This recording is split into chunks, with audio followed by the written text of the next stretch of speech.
নবী সাল্লাল্লাহু আলাইহি ওয়াসাল্লামের এই যে ভিত্তিটা, বেসটা সমাজ সংস্কারের, এটা তার ইন্তেকালের সাথে সাথে কিন্তু শেষ হয়ে যায় নাই, শেষ হয়ে গিয়েছিল কি, বরং তারপরে 4 খলিফার যুগ আসছে। কত খলিফা বলেন? আপনারা তো জানেন অনেকেই। আবু বকর রাদিয়াল্লাহু আনহু প্রায় 2-2.5 বছর শাসন করেছেন। তখন কি ওটা চেঞ্জ হয়ে গিয়েছিল, আবার জাহিলিয়াতে চলে গেছিল? না, ওই জায়গা ছিল, বরং আরও ডেভেলপ করেছে। তারপরে ওমর রাদিয়াল্লাহু আনহু 10 বছর, এই 10 বছরকে বলা হয় বিশ্বের ইতিহাসের সেরা শাসন। আজ পর্যন্ত কেউ এটা প্রতিষ্ঠা করতে পারেনি, পেরেছে? আধুনিক রাষ্ট্র ব্যবস্থার প্রত্যেকটাই ওমর রাদিয়াল্লাহু আনহু থেকেই আসছে, প্রত্যেকটা মন্ত্রণালয় পর্যন্ত। এরা এটা স্বীকার করতে চায় না, স্বীকার করতে চায় না। আমার সাথে যদি বসে ডিবেট আমি প্রমাণ করে দেখাবো ইনশাআল্লাহ।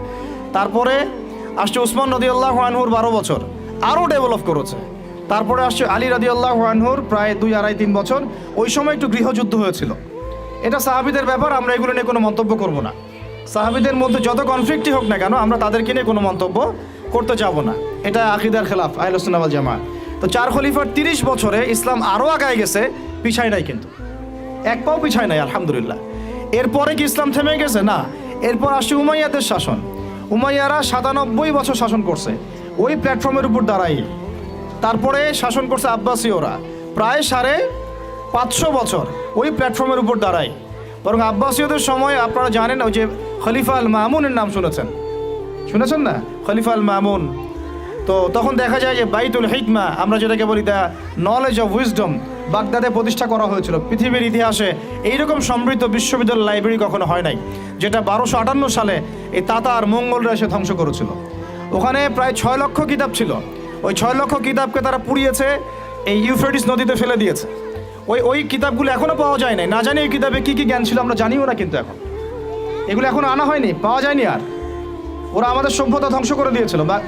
এই যে মঙ্গলরা, তাতারিরা, হালাকু খায়, চেঙ্গিস খানের বংশধর যারা, তো এগুলো হয়েছে হিস্ট্রিতে।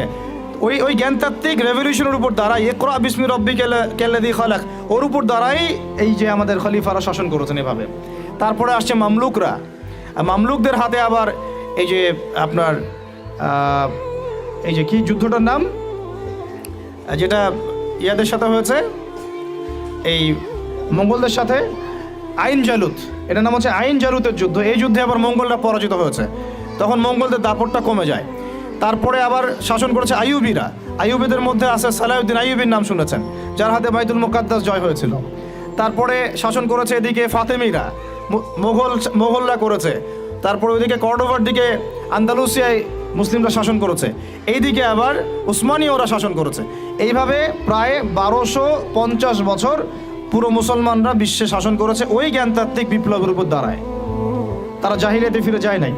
যখনই মুসলমানরা ইমান দুর্বল হয়ে গেছে, আমল দুর্বল হয়ে গেছে, আপনার তাসকিয়া দুর্বল হয়ে গেছে, হারাম রিজিক খাওয়া শুরু করেছে, দুনিয়াদার হয়ে গেছে, আমাদের চেতনা শেকড় ভুলে গেছে, হ্যাঁ, আমাদের মানে ইকোনমি নষ্ট হয়ে গেছে, পলিটিক্যাল অ্যাফেয়ার্সের গন্ডগোল চলে আসছে, তখন থেকে আস্তে আস্তে আমরা আবার এই ডমিনেটেড হয়ে গেছে। একে লাস্ট আমি হিসাব করেছি প্রায় 220 বছরে, 220 বছরে এই ফরাসি বিপ্লবের পর থেকে আমাদের অধঃপতনের সময়টা শুরু হয়েছে।